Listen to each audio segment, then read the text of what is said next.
One of the families forced to evacuate was the Gonzalez family. Their ranch ended up completely underwater, but their love of family has been holding them together a year later.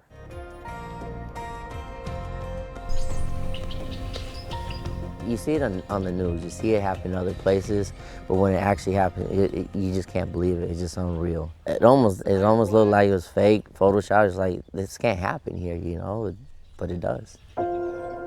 A year ago, this was all underwater. The Gonzalez's family ranch right outside of Pacific Junction and less than a mile from the Platte River, a victim of the treacherous floods. Now this is what's left. Normally all this would be planted in the spring, summer, corn. An empty chicken coop. The chicken coops, they got lifted up by the water, everything thrown around. This is still sediment from the river. That's what that's from. All that mud is from river water. Their barn ruined. There are 5 stalls here, 1, 2, 3, 4, 5. You can see the watermarks up there. Margarito's parents lived in this house where his dad boarded horses for a living. They had been there for years. If you look at this wall, it's pushed out. You can see how it's bubbled out and how the 2x4s are pushed out. His parents were on a trip in Mexico when it started raining and the snow began to melt. That next Saturday morning, there was a breach in the levee, and then they told us we couldn't come back here no more. Margarito and his brother were able to save the animals, horses, goats, chickens, but there wasn't enough time to save much else. What was left in there that was most valuable to you guys, you think? Pictures. Nothing was taken out of there. Todos los retratos, todo lo que teníamos de recuerdos de cuando nos casamos, de mis hijos que estaban pequeñitos y de cómo fueron creciendo, pues todo se echó a perder. 45 years of memories lost. Como quiero decirle, pues aquí se acabó todo el trabajo de toda mi vida. The family has chosen not to return to Pacific Junction. They made a decision that they wouldn't come back here.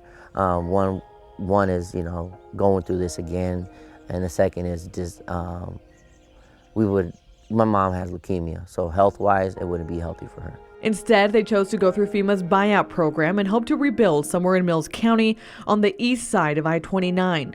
Now they're waiting for the government to purchase their home, which sits on 17 acres. But all they've heard for months is silence. Just trying, it's like we're starting over. And just waiting to see if the buyout program is going to be approved. And then from there, trying to move forward. You know, I mean, it's been a year, but we're still trying to move forward from this, but we're being held back on certain things.